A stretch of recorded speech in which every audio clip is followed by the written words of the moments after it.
Texas in a moment, but we want to turn to White House National Security Advisor Jake Sullivan. He joins us in Washington this morning. Good morning. Good morning. Jake, we're about to cross this milestone of 500,000 Americans dead due to COVID. Do you think there needs to be a 9/11 style commission to figure out what went wrong?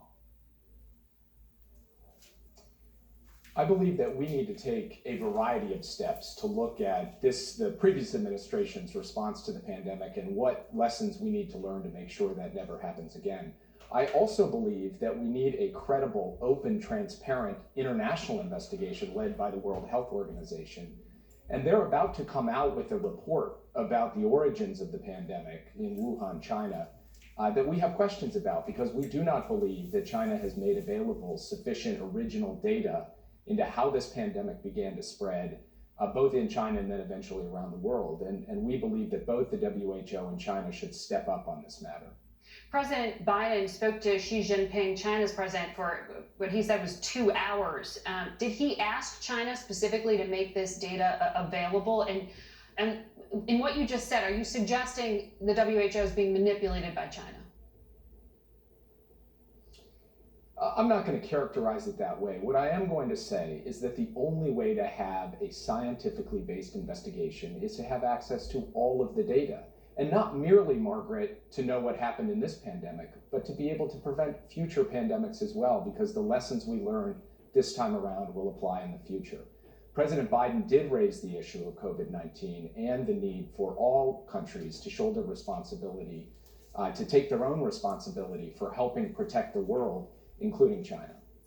The State Department said back in January that the U.S. has evidence that a COVID-like virus was circulating in Wuhan, China, as far back as autumn of 2019, and the Chinese military was conducting secret experiments at the Wuhan Institute of Virology. Do you dispute any of that declassified material?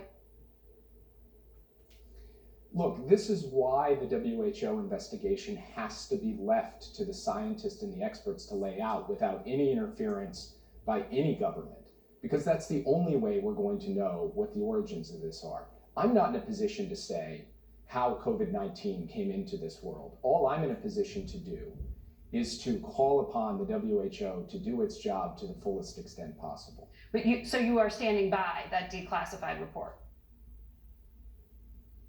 No, I'm saying that I am not in a position, nor is the Biden administration in a position, to make a determination about precisely where COVID-19 originated. And that's in part because there has not been sufficient transparency coming from the government of China, and the WHO still has more work to do to get to the bottom of exactly where this virus emerged. So later on in the program, we're going to hear from Matt Pottinger, who you know was the former Deputy National Security Advisor to President Trump. And he says that when it comes to dictatorships like China, they're not going to be transparent, period, with health officials. And that is why the intelligence community, he says, needs to take more of a direct role in monitoring these biological threats. Do you agree with that assessment?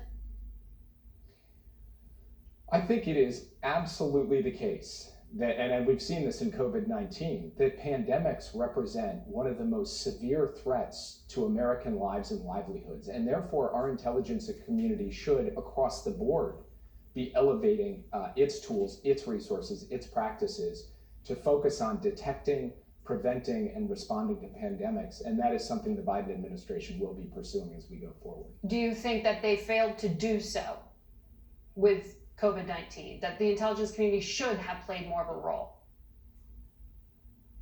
What I believe is that the Trump administration did not take pandemic surveillance as seriously as they should have. There was an office, Margaret, at the National Security Council, which I now lead, that was stood up under the Obama administration to detect and prevent exactly the kind of pandemic we have now seen in COVID-19. Right. The Trump administration dismantled that office. That is the kind of thing, the kind of step that we cannot see going forward. So whether we're talking about the types of policy tools required, the types of intelligence tools required, or the type of engagement in international institutions required, across the board, it is going to be important for every future administration to elevate global health, biopreparedness, and pandemic preparedness to the highest order of national security priority. They would say they just rolled it up into a different directorate. But moving on to Iran, I want to make sure that I ask you